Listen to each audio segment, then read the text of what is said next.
Nick, it's lovely to see you. Can you explain a little bit about behavioural economics and how it influences B2B marketing?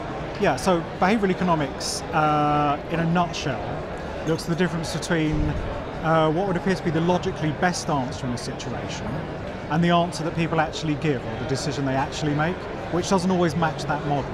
Okay. And there are very human reasons for that, and it's really the science, the psychology of those reasons. Now, from a B2B point of view, we tend to believe that business people are more expert, more logical in their decisions, but it turns out they are just as prone to those human factors, which mean they give a different answer, which isn't always apparently on paper, at least the best answer. And why is that? Well, the reasons seem to be to do with the way our brains work. So our brain uses the most energy in our body. So if we can think about something very efficiently, very easily, we tend to prefer that to working something out, which is very difficult and uses a lot of energy.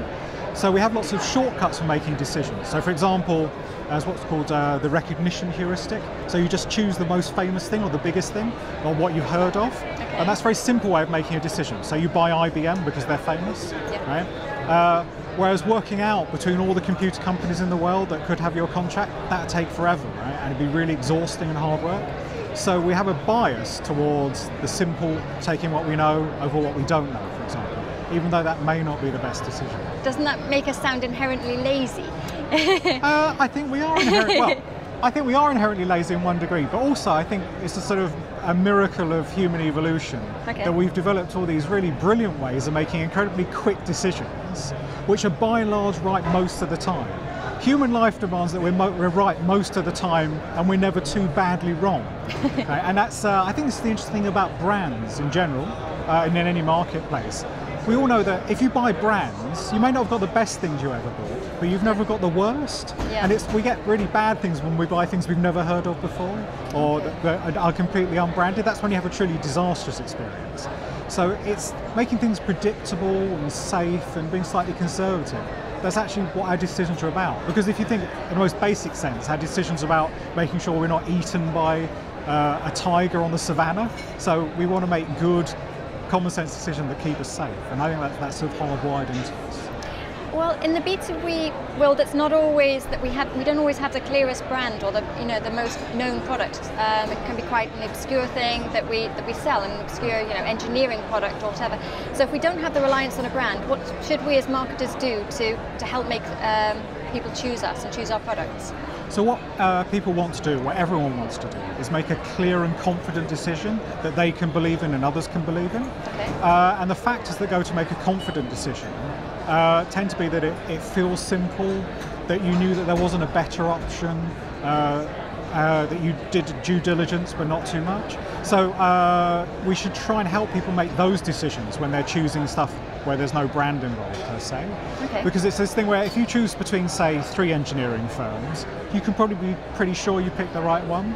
But if you chose between 20, you're worrying the whole time that you didn't get it right. Mm-hmm. So we can help our customers by designing decisions so they produce confidence and conviction, which means they can persuade themselves and persuade others, as much as just giving them more information and more choices in the hope that they will work it out for themselves. Are there any more sort of challenges that we should address to making sure that they feel confident in their decision? I think one of the challenges is that both ourselves and businesses have this self-image where we're incredibly good at making decisions. So I think we have this challenge where we need to present two things.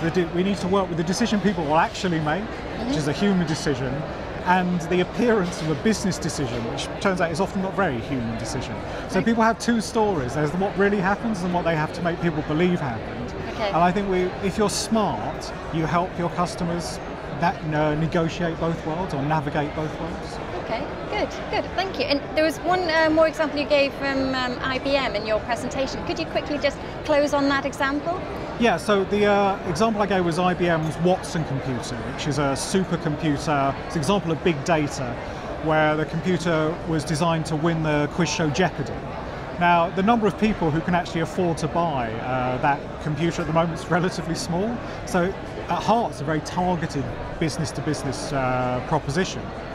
But what IBM realized is that if you make it the most famous computer in the world, it makes it very easy for the few people who need to buy it to justify it to people who don't know much about tech, to give them the money to do it. I like that. That's good. All right, Nick, it's lovely to see you. Thank you very much.